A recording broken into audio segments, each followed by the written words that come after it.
Welcome to Mishnah study Masechet Rosh Hashanah, Perek Aleph, Mishnah Gimal. Over here in this Mishnah, I'm going to discuss the 6 months a year that messengers were sent out from the Bet Din in Yerushalayim. Right? So the Eidim would come, they would testify in front of the Bet Din Gadol in Yerushalayim, and from there, the Bet Din would have to let the entire diaspora know when Rosh Chodesh was. So what would they do? They would send messengers out these 6 months because we really needed to get the message across that Rosh Chodesh fell out on this date. So, al shisha chodashim shluchim yotzim. 6 months a year, these messengers would go out, right, from the Bet Din HaGadol in Yerushalayim to the rest of the cities and countries outside of Israel. Al Nisan mipnei Pesach, right? They'll go out on Nisan because of Pesach. Pesach is falling out 14 days later, so we need to know when that is. So we let them go out. We want to know, is Rosh Chodesh, was the last month 29 days or 30 days, right? Is this Rosh Chodesh Nisan? Is it on a Sunday or is it a Monday? Right, and that's what they're trying to figure out. Al Av mipnei ta'anit, right? In Av, they'll go out because of the fast. What fast is in Av? Right, the fast that's in Av is Tisha B'Av.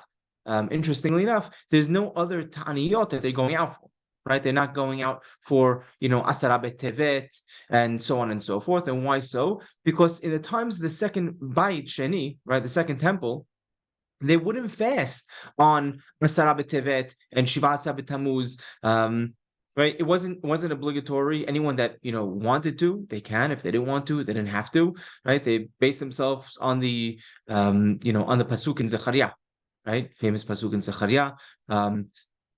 What does it say? Amar Hashem, Ko Amar Hashem Tzevaot. Ko Amar Hashem Tzoma Revi'i v'Tzoma Chamishi v'Tzoma Shvi'i v'Tzoma Asiri, right? And it's going to turn into festive days, right? So he's giving them the option whether they want to or not, and each one applies, right? The fourth fast, Tzoma Revi'i, that's the fourth month, right? And Shiva Asar B'Tammuz, they don't have to fast, right? The fifth month is Tisha B'Av. Tisha B'Av also, they don't have to fast. Interestingly enough, why do we go out sending messengers on for the fast of Av if we don't have to fast in Tisha B'Av either when the Beit HaMikdash was rebuilt? Or the seventh, right? Tzom HaShvi'i is in Tishri. What fast is that? That's not Yom Kippur. That's Tzom Gedaliah. And the 10th fast is Asara B'Tevet. But on Tisha B'Av, as we mentioned, they would go ahead and fast, right? They didn't have to, but they did anyway, because there were many bad things, many calamities that happened on that day, right? And we'll learn about these in Masechet Ta'anit. Okay, now the Mishnah continues. Al Elul Pnei Rosh Hashanah, they go out at Elul for Rosh Hashanah because based on what Elul was almost always 29 days, right? But we wanted to make sure because once we know when Elul is, we know when Rosh Hashanah is. It's the first of Tishri. Al Tishri Pnei Takanat Mu'adot, they go on Tishri again because we need to go ahead and fix the Mu'adot. Right? Rambam also mentions that we know when Rosh Hashanah is for a fact. Right, we have to know exactly. We can't just base ourselves on Elul to know what Rosh Hashanah was. Once Rosh Hashanah falls out in Tishri, we have to go ahead and send messengers out so we know when that is, so we could have Sukkot and on the right day.